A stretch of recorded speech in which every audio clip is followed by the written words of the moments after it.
when you get a new horse and when you're starting to learn to ride in a more advanced way, you have to learn how to guide your horse, and you have to learn how to develop transitions.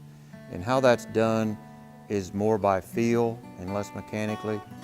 Part of the problem with people riding horses these days particularly is they try to ride more mechanically with their hands, and they're kind of riding around like they're driving a skid steer loader. So, you know, just like this, where you want to ride your horse with feel, and you want to have communication between you and him and signaling through your body language and through feel. So that horse needs to feel you signal him and then respond to what you want to do. So what I want to demonstrate now is how we do it here to accomplish that. Folks get along real good and are very successful with our horses, but it's because our horses have been taught how to guide. They've been taught how to respond to us softly, respond to our legs, respond to our signal in our hands, and respond to our body language, let's call it.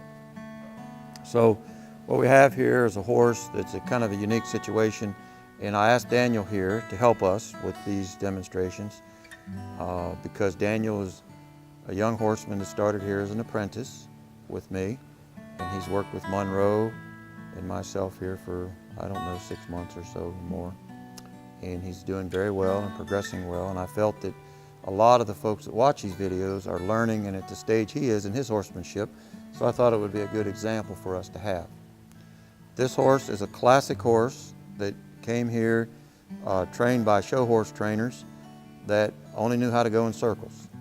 So what we've had to do is teach her and school her in a way that we developed trust in her, and we developed her mind to think and connect her brain to her feet.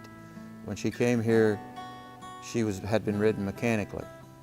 So anything that went on around her that she wasn't sure about, all she knew how to do was overreact. So we have worked with her to get her to where she's trustworthy. She's trusting us because we're trustworthy, okay? So this is a good example because a lot of the horses you all are working with are in this stage. So that's why we're using her as our example.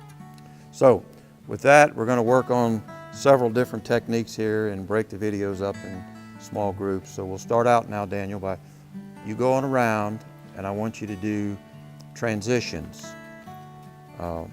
Stop, walk.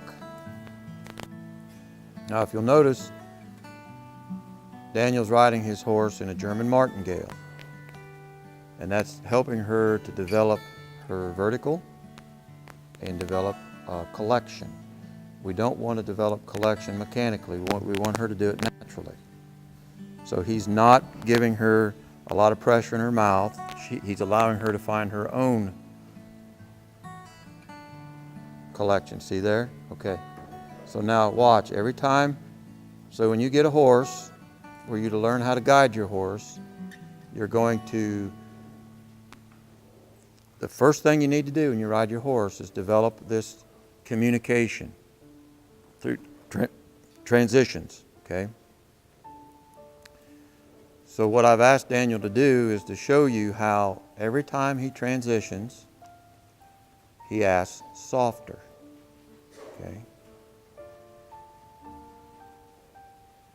So less hands, more seat. So our goal is here within about a few minutes or 10 minutes, where this horse has already been schooled, so it's going to be a lot quicker. But when you get a new horse or you're schooling a horse, this takes a little more time. But our goal is to, every time we ask, we do it softer. And we don't stop until the horse does it if we think about it.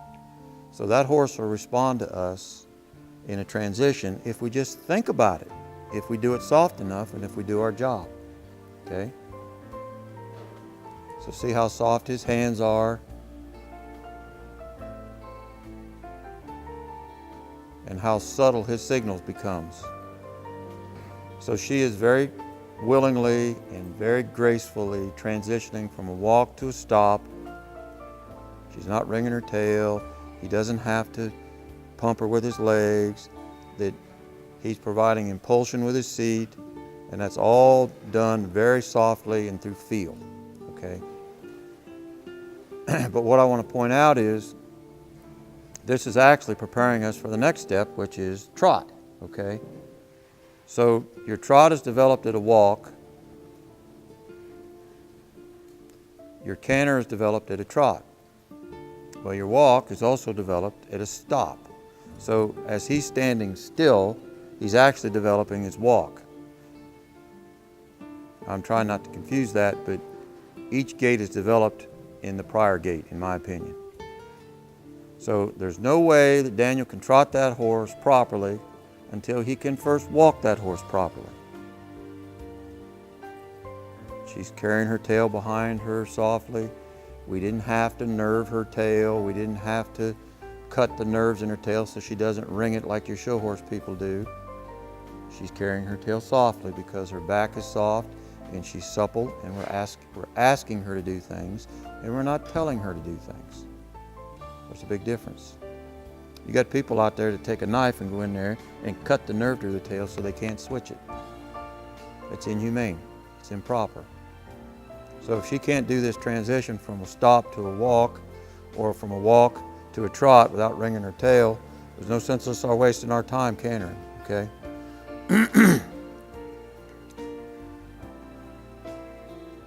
So that's how you develop stop, walk, transition, okay? So, and that's another key point. There's a difference between a stop and a halt. A halt is more like a very smooth stop. A stop is stop, okay? So that's more, in my opinion, like a halt, which is okay. Okay, but I want you to notice every time he does that, it's softer, softer, softer. Now, you can't do this until you've done all the other steps that are before this. So you got to go to my other videos and learn how to soften your horse. And you've got to build to this point, okay? So don't start out here because it's not going to work. You're wasting your time. Okay, next we're going to do walk, trot transitions.